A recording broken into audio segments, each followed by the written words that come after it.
My responsibility in terms of dangerous dogs is that I'm responsible for the seizure of dogs across Devon, Cornwall and Dorset where we deem them to be a public menace and a danger to the public.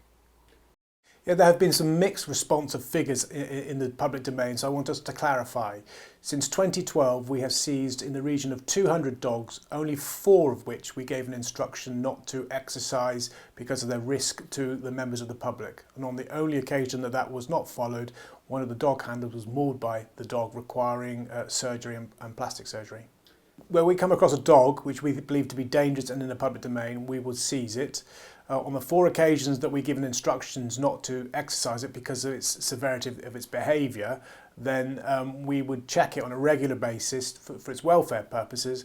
All other dogs, when given to the kennels, we expect them to put in place an independent care plan for those dogs, looking after its welfare. As I said, the 2 responsibilities I have is to seize dangerous dogs from the streets of Devon, Cornwall and Dorset, and secondly, when we have done so, to make sure the welfare of those seized dogs is kept to a high standard. So if any member of the public or a kennel worker believes that isn't the case, if they can report it to the police or the RSPCA, then we will absolutely follow it up with the RSPCA. It's paramount that we maintain the public's confidence is that we do look after the welfare of the animals we seize. Once a dog is seized, it goes into the court process and we work to the pace of the court system. Sometimes, as in the case of Stella, there are 11 adjournments which adds a significant amount of time into the dog being housed in kennels. We visit them to check on their welfare, but as I say, we have the audit trail and we have the confidence of the kennels that where the other dogs are seized by the police, put into a kennel, their independent care plans are there, and when we check on them, we are satisfied that their welfare is being maintained. The 2 dogs have been discussed in the media to date, Stella and Vinny. Vinny, the most recent, was visited 28 times by my officers, and their role when they visit the dog is to check on its coat, its condition of its coat, its weight, its demeanour, and make sure that they are satisfied that the dog is in good health. The kennels themselves will have an independent care plan which would involve a degree of exercising. Vinny bit 3 members of the public, and that's the reason the dog was seized and put into kennels.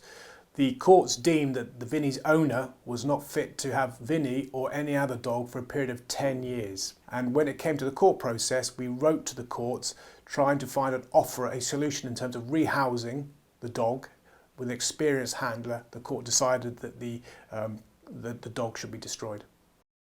Well, the allegation was that Duke was seized and then destroyed. I am pleased to say that that wasn't the case. Yes, Duke was seized. However, we successfully rehoused Duke in a location in Scotland, and as far as we're aware, the dog is happy and content.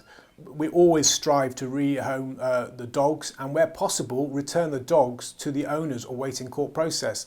The exemption scheme allows us to do that if we deem that the owner is fit and proper and the dog is not a danger to the public. And very often we return the dog within 24 hours whilst awaiting court process. This is about maintaining public confidence in the way Devon and Cornwall Police operates in terms of seizure of dogs. So, to ensure that we maintain that confidence, I have formally invited the RSPCA to come in and look at the process and assess it from the point of where we seize a dog and how we are keeping them in kennels with the consultation of the kennels themselves.